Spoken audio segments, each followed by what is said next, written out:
Hello everyone. Have you ever thought about how you can construct a nice looking performance table that display your returns of, let's say, a stock or your portfolio month by month, followed by the year? Pretty much like what was displayed in like fund fact sheets or fund reports. Now, if you do not know how to do that, right, this is what we're going to show you. We're going to construct a monthly performance table of SPY, which is the S&P 500 ETF, right, in Excel, starting right from its daily returns data. Okay, so what we have here, right, is the daily price data which I downloaded from Yahoo Finance for SPY. And the first thing that I'm going to do here is to create a column in column H, right? I'm going to name it as a header ROR, or the rate of return. So under this column, we will compute the daily returns. So starting from this particular cell here, you do the equals and you divide the current day's closing price by the previous day closing price and subtract the 1. And that is going to give you the daily returns, right, for the 4th of January. So what you're going to do, you're going to replicate the formula all the way down. Just double click on this particular dot here. And this should replicate the formula all the way down to the entire series.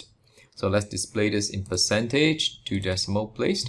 All right, so we now have the daily returns. Next, I'm going to go over to column I and I'm going to give it a header name called lon 1 plus ROR, right? Or your log returns. So this column is going to contain the daily log return series of SPY. Okay, so come over to the cell and put an equals, then enter the function lon or your natural log, and then enter in 1 plus your daily return. Close the bracket, hit enter, and this is your daily log return.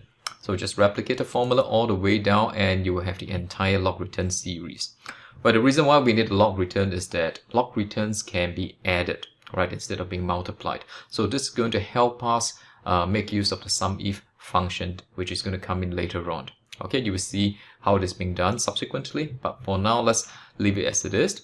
And then let's go over to column A and let's insert a new column over here. And over at column A, the top cell, I'm going to name it header name of ID. And what I'm going to do next, right, is to extract the month and year out for each of this date to form an ID for them. So I'm going to make use of the month function, month B2, right, and year B2. All right, hit enter, and it would have extracted out the month and year for this particular date. Right. I'll click on this cell, double click to replicate the formula all the way down, and you will see each of this particular date being tagged to a specific month and year. All right, so this is going to help us identify the returns, or which return belongs to which month and which year later on when we try to construct a table. All right, so now we're done for this particular worksheet. Let's create a new worksheet. Come over here, create a new worksheet, and let's rename this as table.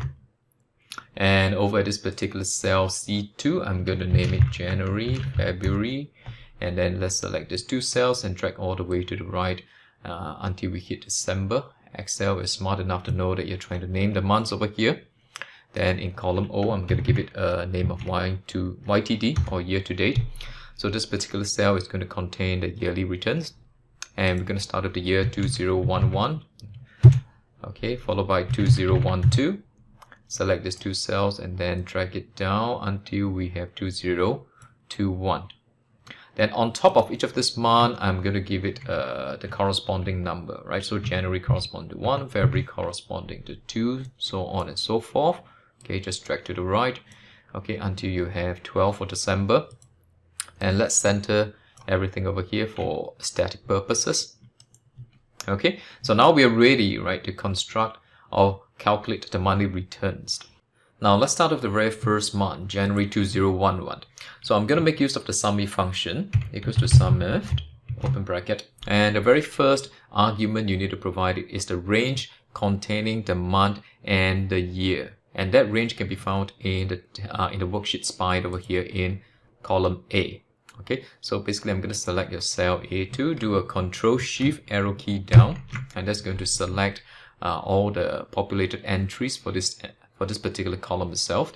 Then do a comma, and the next argument you need to give it is the criteria that we're looking for, right? The criteria that we're looking for, right, is actually January 2011.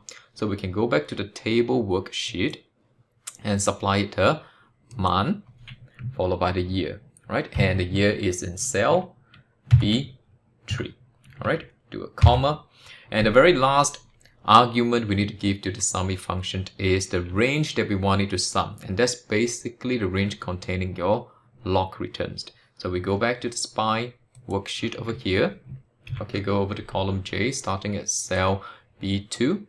Okay, do a Control Shift arrow key down to select all the populated entries. Close it off, and let's hit enter. Alright, and over here we have the sum of the log returns, right, for January 2011. Okay, but we're not done yet. We need to convert this log returns into your simple returns.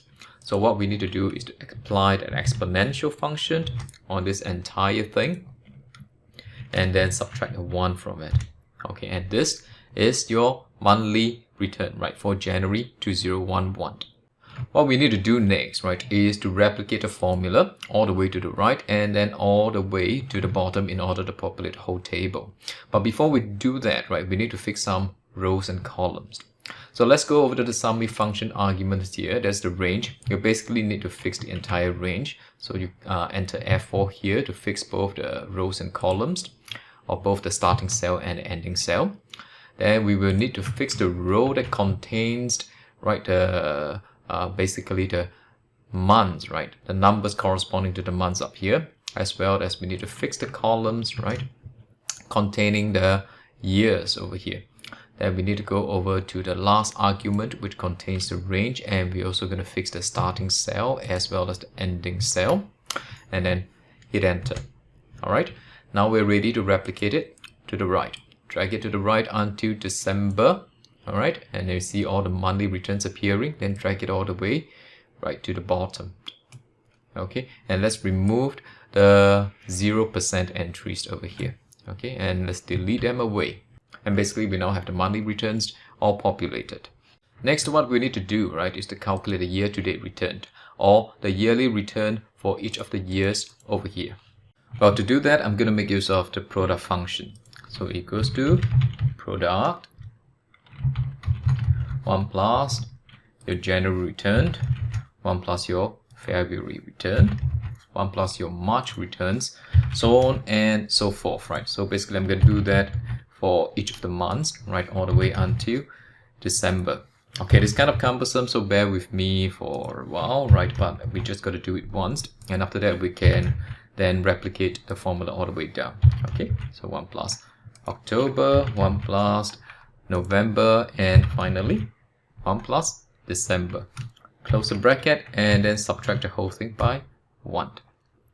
Okay, let's do this in percentage, 2 decimal places. So 0.85%, right, is the annual return or the yearly return for the year 2011. Now we just replicate the formula all the way down and we will get the yearly return for each of this year. All right. Basically, we're done with constructing the table. So now let's make this entire table look nicer. Okay, the first thing we're going to do is I'm going to make these numbers disappear, but I can't remove them. So what I'm going to do is I'm going to set their font as white so that it blends into the background. All right, then let's select this entire worksheet to make it look cleaner and neater. Let's just set a white background to it.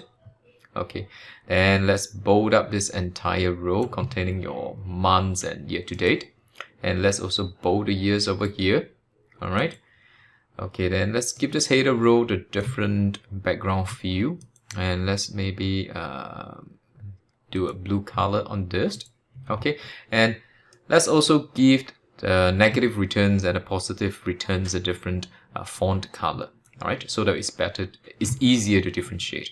So let's apply a conditional formatting and highlight cells less than 0. Okay, let's give it a red text for this. All right, and then for those that are greater than 0, okay, which is the positive returns, let's give it a different color. Okay, we don't have the color here. Let's go to custom format, and under the color, let's set the text to green color, maybe this green color. Okay, and click OK. All right, and let's give alternate rows over here, right, a different background view as well, right? So let's select the alternate rows down here, and let's give it a different view. Maybe we can do lighter shades of green or lighter shades of blue or gray. So maybe this color, blue-gray color. All right, and basically we are now done, right? We have set up a nice looking monthly performance table, right? Constructed from scratch out of the daily price data, which is downloaded from Yahoo Finance. Okay, so thank you for watching, and I'll see you next time.